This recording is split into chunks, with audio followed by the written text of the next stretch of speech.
Hello, Happy New Year, Happy Winter Solstice season. We're moving into 2024, and with that, it means that our tarot year card for the collective is shifting from the Chariot to Strength.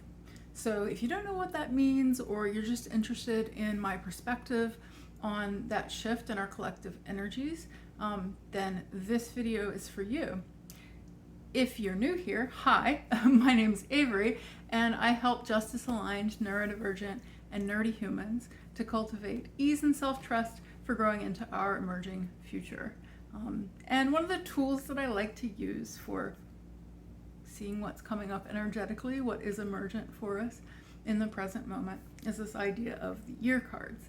So I'm going to talk a little bit in this video about our collective shift from Chariot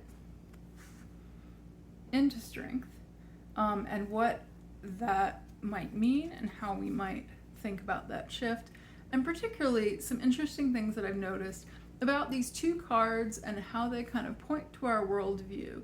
And so if you're like me and you're interested in justice and you're interested in an anti-capitalist perspective and a liberatory perspective to the tarot, I think you'll notice some things about the way different takes on these cards might vary from the sort of traditional norm.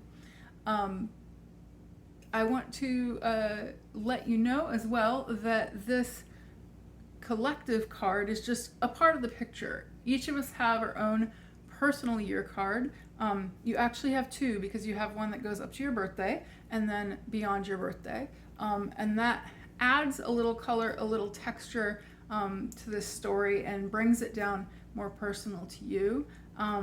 And that is one of the tools that I'm using in my 2024 Catalyst readings, which is something that I'm doing for the first time this year. I've never done an end of year reading, and I started doing these for folks who are on my email list, and it's been a really nurturing, really generative space to read for folks, both pulling cards for them, but also looking at the blend between this collective shift into Strength and whatever your personal year cards are, as well as an astrological tool called Perfection Years. And I'm pulling a couple of cards to help weave it all together. So it's this intuitive take where I'm trying to blend this together so that it's really accessible and quick, and something that you can take in quickly but then reference throughout the year. Because I find one of the things I like about this year card tool personally, and how I've sort of moved away to some extent from really detailed end of year or beginning of year work around astrological tracking or year ahead spreads. I still do those things, but I found that this kind of like thematic, energetic, big picture is really what I carry throughout the year. It's the spark, it's the catalyst. And so that's what I ended up deciding, is that when I was going to do an end of year reading, instead of doing a kind of traditional tarot year head spread, is I wanted to look at the combination of these astrological and tarot energies and present them in a way that if you're neurodivergent, if you're super busy, if you have trouble sort of remembering to check in each month to see what card someone pulled for you, then this is something that you can easily kind of reference and reflect on, come back to throughout the year. There's some journaling prompts, there's some card images included. It's a written reading, and I've tried to make it more financially accessible than some of the other offerings. And so you can check out, I'll put a link below. I do have a few of those readings left. There's a limited number because it is like an energetic thing that I want to be able to give my channel to folks and to fully like dig in and dive in with you. And so I wanted to let you know here on YouTube, in case you're not on my email list, that I do have a few slots left, but once they're gone, they are gone. So you can check that below if you're called. If you're not, totally fine. Just check in with this video and learn about the collective energies. And you can also look up your own Perfection Year, and you can look up your own year card if you just want to check it out yourself. But I wanted to make sure that you knew about it. And you can sign up for my newsletter below if you want to know about stuff like this. I usually will let you know sooner, and also often have a discount. Okay, cool. So that's the little pitch, FYI, at the beginning of this video. But now let's get into talking about this transition from Chariot into Strength. So we've been in a Chariot year, moving from 2023 into 2024. We're moving from the energy of 7 to the energy of 8. And this is a really important transition point in the story of the major arcana. If you're not familiar with the 3 lines theory, basically you can divide the major cards into 3 lines, taking the Fool out.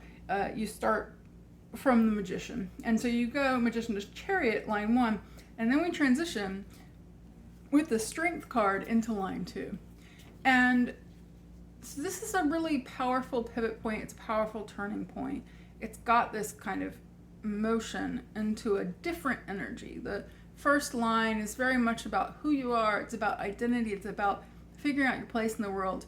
It's about the self. It's about the self with reference to others as you move into the Lover's card, for example, but it still is really about the personal journey. And then you move into line 2 and it becomes kind of dark night of the soul. It becomes a spiritual journey. It becomes a dissolving of the self. Different people talk about it in different ways.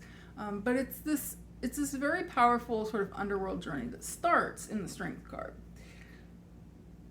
There are all sorts of perspectives and ways to think about this. And the Chariot in particular is a pretty complex card in terms of there are all different interpretations that can be very contradictory and very different from each other. So I will try to remember to put a card above, or you can search my channel. I did do a full deep dive into the Chariot card in the Tarot Study series. I covered each of the cards of the first line. I might do a deep dive into Strength sometime this year for our Strength year. I may just continue that series and do one video per year for a while. But I'm gonna share a little bit about Strength now. Let's first just a little quick recap. If you haven't seen that video, or if you're not going to, just a little bit about the Chariot card and what we've been in 2023. So the collective energy, because again, this is something we're all feeling, and I find that this is one flavor that sort of blends with your personal year card. It's also important because it's this collective energy and it means we're all sort of in it together, and it's something that you may notice kind of synchronicities or similarities, things between people. It's something that I see a lot. I've noticed with clients, Chariot type experiences coming up. And so those could be all sorts of things, but I think that the key word that I really like around Chariot is thinking about the vehicle. It's not about the person on the chariot, it's about the chariot itself. This is a really interesting version. So these 2 cards I just grabbed from the nearest deck on my table, the Curious Travels deck. And I think this one's interesting because it really emphasizes the horses. And if you look close, you can see there's the chariot itself, but it's a little bit smaller. I think what this reminds us of is you have the traditional, a darker and a lighter horse. And the idea is that those 2, and it can be sphinxes, but that those 2 animals that are pulling the chariot are kind of representing different ways they might like to go. In a lot of depictions of the card, it's like they're going in different, even this one where they look kind of friendly, they're pointed in different directions. So there's this energy of what do you do with that when the energies of your motion are not perfectly aligned and not going in the same direction. And this is where this worldview thing comes in, because in some guidebooks, you'll see a lot about, it feels like it has a real element of control. And there are some that do the same in the Strength card. We'll talk about that in a moment. In the Chariot, I've noticed that some folks interpret this as being very much about the individual and about sort of the importance of controlling these divergent forces and, always continuing in a straight line and almost like conquering the forces or harnessing the forces or having the strength to, pull the reins. To me, that's a very individualistic, kind of directive, kind of capitalist, kind of Western way of looking at this energy. The idea that if I see a vehicle, the first thing I think is, how do I make it go the direction I'm going, right? Or if I see animals, how do I get them to go in the direction I want to go? If there are divergent forces, the important thing is to control that or to make them convergent or to push it in a line, right? And so when we talk about will, determination, keywords like purpose, it's not that those things are bad, and it's not that that doesn't ever show up in the card, but I think it's worth kind of taking a little bit of a critical viewpoint and asking yourself, is it always about that? And I think what it is about is when the Chariot comes up, there's always a question of your relationship to motion, the relationship to path. Where are you going? What direction are you going? What is your relation? Does it feel very much like your Chariot's all over the place? Sometimes it might be that there is a call to pay attention to the path, to put more intention on the path. It also might be to just notice that energy, that motion. It might be that the Chariot is carrying us into line 2 so that it has this like directedness in that way.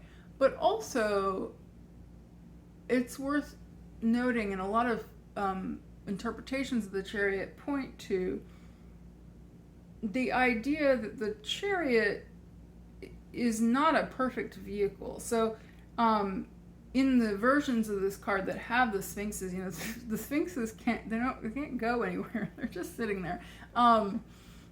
Sometimes, if you have two animals that are pulling opposite ways that might tear your card apart, well, maybe the best thing to do is get out and walk. So there is this feeling, and one of my primary tarot teachers, Lindsay Mack, talks a lot about how the Chariot got you this far, but it won't get you into line 2. So as we talk about strength, there's going to be this, like, I think, peeling off of the vehicle, this sense of either what are the things that have gotten you to this point, to 2023, that will not keep going with you into 2024, or what are the things that you can take with you, but then also what can't you? What do you have to do to strip down, to streamline your vehicle, to what are the ways in which you can make your vehicle ready? It's almost like making it dive ready, making it ready to go underwater and go into the underworld journey with you. And so metaphorically, when we talk about the Chariot card and what we've been going through in 2023, and what I think you can ask yourself and you can think about is, what vehicles have you noticed friction or tension around? What have you noticed about your pacing, your direction? And when I say vehicles, things like particular stories of yourself, particular stories of where you fit into the collective, maybe. Because this is a collective energy, it might be shared language or groups that we associate with can come up here, but also personally, what are the identities? What are the stories? What are the expectations around path? Like, a Chariot could be, for example, I'm trans with gender transition. It's like I had a name and an identity and a gender that got me a certain amount in life, and I don't personally want to say like, pretend it never existed completely, right? I want to like thank it and honor that name and that identity for getting me as far as it did into my early 20s. But then at that point I had to say, no, we're actually ready for like a really scary but really rewarding and transformative journey, and that Chariot isn't going to keep taking us in that direction. It might be a job, it might be a relationship, it can really be anything. This is where I do think that like blending the collective and the personal can be helpful. So if you know your year card, if you know in astrology your perfection year, you can start to see the intersection. So for example, I had, I like to call this card suspension, but what most people would call the hanged or the hangman, hang one. That card was my personal year card as a 12 year for me. And so blending them together, it was like, I'm in this personal state of pause that kind of feels uncomfortable, this cocoon that you're kind of like it's not the easiest to stop. It's like I want to be moving. It's a really interesting interaction with Chariot, right? Like the desire to be moving. And then what I noticed is that it seemed to be for me a lot about what are like it was almost like the suspension time was a pause that allowed me to evaluate my vehicles and evaluate what didn't work, particularly those that related to my third house perfection. So the third house has to do with things like communication, information processing, personal routines, environment. So there were a lot of things that were like little tweaks, like how am I doing my routines? How am I doing things? How am I organizing my life? That I kind of wanted to just both, I wanted those to work, so it was almost like suspension on the vehicles. It was like I wanted to just make the change, and it was like, no, you have to keep evaluating, you have to keep trying different things, you have to keep tweaking. And there was a sense of just being in that suspension to give myself time for those things. So that's one way that like two cards could interact. You could think about your card. You know, maybe you had High Priest this year, and then it's all about thinking about both, like maybe it's intuitively going deep and intuitive with like what is serving, what isn't serving, what is my pacing, what is my direction. But then maybe it's also like, what are the vehicles around my intuition? What are the tools I use to access my intuition? What are the tools I use to get into my subconscious to do some of that work? Could come up with a High Priestess here combined with a collective Chariot. I've noticed with clients that there's been a lot of folks talking about consistency and pacing. So ADHD folks who are wrestling with what does it mean to be naturally inconsistent, and how do I reconcile with that? How do I reconcile the idea that my path or my Chariot's natural rhythm might be kind of curvy, might be kind of different? What are the Chariots of, you know, hustle culture or capitalist culture that I need to let go of because I can't go deep with these things? And I've had folks who had really practical experience as well. I have had a client who let go of a long-term business, realizing that they needed to clear that particular identity and that particular project in order to make space for the one that was really coming through. They couldn't do both at once. I've had a lot of folks really, like, I think this year have noticed Chariots just around how they move in the world and how they organize their time, how they organize their space, etc. So you might have noticed similar things coming through. Then as we move into the Strength year, so it's like we get to the end of line 1, we evaluate what's taken us this far, and now we encounter Strength.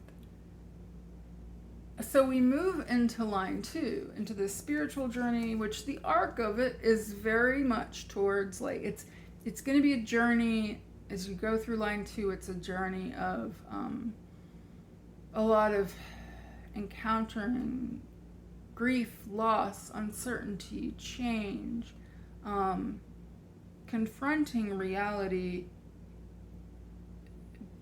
the duality of things, transition, transformation. These are just if I feel into line 2, it's what comes to mind. And ultimately where it's going is it's sort of faith and a trust and not a blind faith, not a like spiritual bypassing, but like a real co-creation with spirit, a real sense of like trust in divine and yourself as divine as yourself. You know, I think of those two as very integrated when you get to Temperance at the end of the line. But we enter this line with Strength, and to me this card is a real sort of unveiling, and as we take those Chariots away, we're really left with like vulnerability and rawness and what is here. It's interesting, you know, another like worldview thing is that there are some guidebooks. This is not as common as the Chariot interpretations, but I have definitely seen guidebooks that say things like, you know, you're strong, it's strength, it's time to be strong and powerful. And I'm always like, really? Like that's what you get out? No, that's not what I get out of this card. It certainly is about strength, but very much not in the sense of like force, or although in French it is la force, but that's a translation thing, not in the sense of, well, it's definitely not hard power, right? And it's, I would say vulnerability is a word that to me, like, I think vulnerability is strength in this way, but like vulnerability would be an alternate name for me for this card. It's really about the vulnerability of connection, and whether that is with others, so like showing yourself unveiling yourself, being raw, being unprotected with others, and the ways in which that both is risky and is scary and can have scary results, and opens us up for real connection, for real intimacy. It's about that. It's also about, I think, intimacy with the self, and I think connection with the self, and I think with parts of self. And this line 2 journey can really be a shadow journey for the self. Strength is starting to dive into what are the parts of self that feel wild and untamed. Lindsay Mack talks about this card in the of the undefended heart, I believe is the term, that it's about, undefended heart, the wild, like encountering your own wildness. So you have the lion, and traditionally you'll see the kind of maiden who's maybe holding the lion's mouth open or even putting the hand in the mouth. Here, again, it's kind of a little play on it. You can see, I think it's just one. Yeah, it's one figure who's kind of lounging, but like in the lion's paws, so we know that the lion has sharp claws, and then the lion's got all these flowers. So it feels like, the person here has, maybe even a child has braided all these flowers into the lion's hair, into the lion's mane. So it has this real, to me, I love them. I always love the way this card isn't about like the raw fierceness of the lion necessarily, but Danielle of Oak Moon Tarot put this really well, and of course I took with Danielle and their partner Abby. Talked about how both the lion and the person in the card, they're both opening themselves up. They're both vulnerable, because obviously the person, is getting really close to the claws, in this case, or the teeth, and is saying, like, I'm willing to go there with you. I'm willing to, like, be present and put myself in danger. It has a real Disney movie feel to me sometimes, because it really feels like the Disney character, like, goes in and is like, I'm going to treat this lion as a fucking person who matters, and, like, I'm going to, even though everyone's been afraid of the lion, like, I'm going to embrace the lion. I'm going to put my hand, I'm going to see if it's got something in its gums. Isn't there a story? I think there's a tale about that, right? I can't remember the story, but I think there's a story about that, like, helping the lion with something caught in its teeth. So there's that, for sure. But also, what Danielle pointed out is that the lion's allowing themselves to be touched. The lion is allowing connection, is allowing interaction. I'm trying to think of the word that they use, but yeah, is allowing to be affected, is allowing themselves to be affected. They're both allowing themselves to be affected. They're allowing someone else to act on them. So whether you think of this card as being about, and maybe it's going to vary for you depending on what your 2024 like year cards are, your perfection years, but it could be allowing others to affect you, being in relationship being the only way to affect others. It could also be allowing, if you've got parts of yourself that feel boxed off, or that feel like this is very much shadow work, and of course, do shadow work only insofar as you feel supported and ready for it and you feel called to it.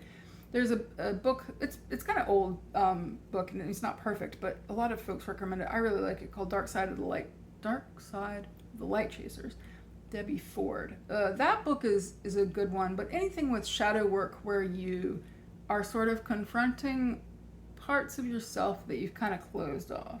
I think Debbie Ford talks about that you've closed the doors of these rooms along a hallway, and so you're like cutting off the light because you're closing off all these parts of yourself. It's like opening those doors.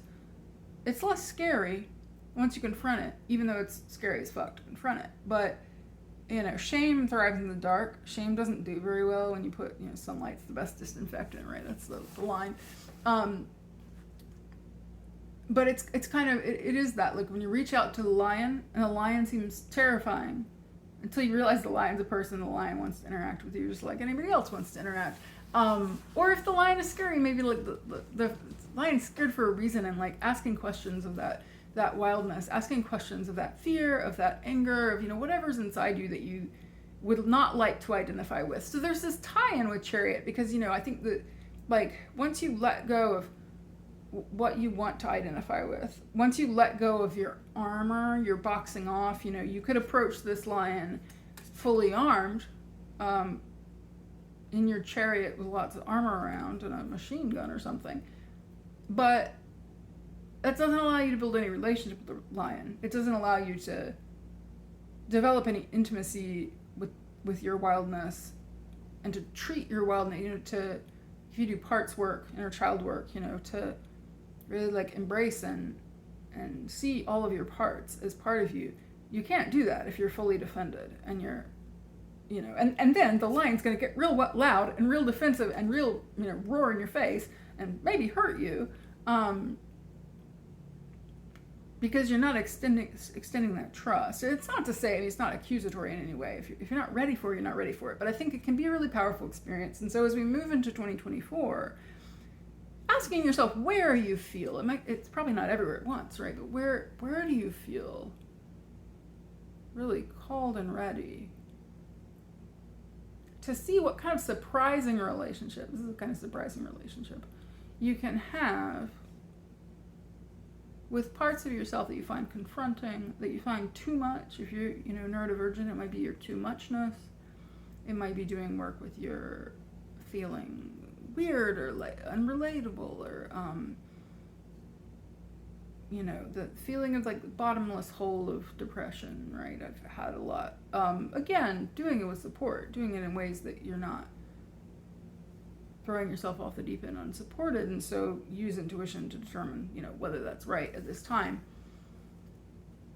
But it can be in small ways. It can also be in your relationships with others, and you're asking yourself, where might you be acting out of defensiveness or putting up a barrier? And are there relationships? Not every relationship deserves this, but like, are there relationships where there is trust, or you want to build more trust and you feel safe taking off a piece of that armor?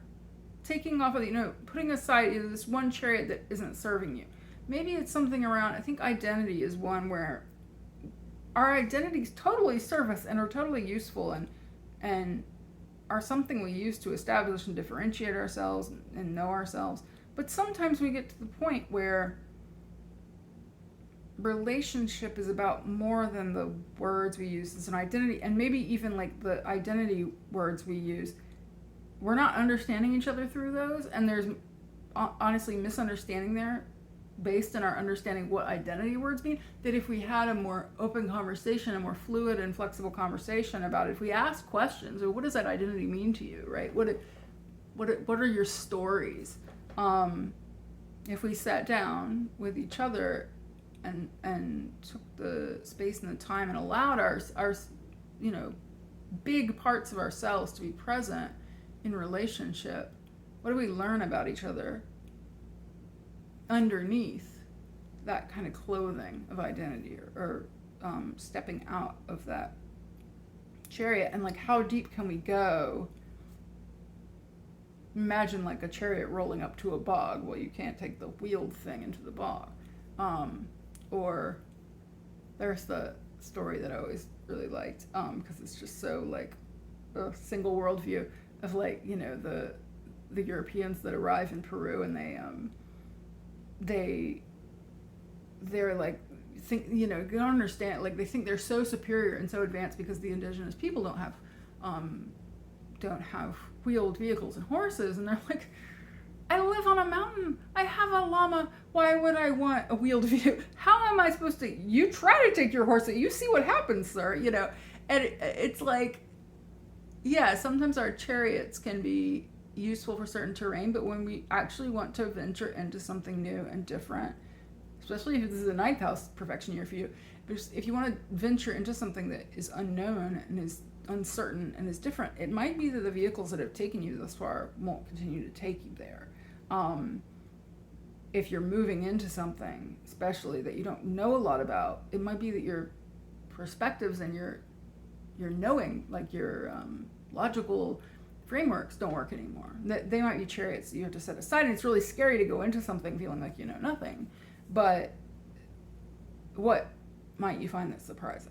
So those are the kinds of things to be on the lookout for as we move into 2024. That's how I work with it. Your card really is I have my eyes open to it, and that's what I like with these readings that I'm doing, you know, is they're really about kind of giving you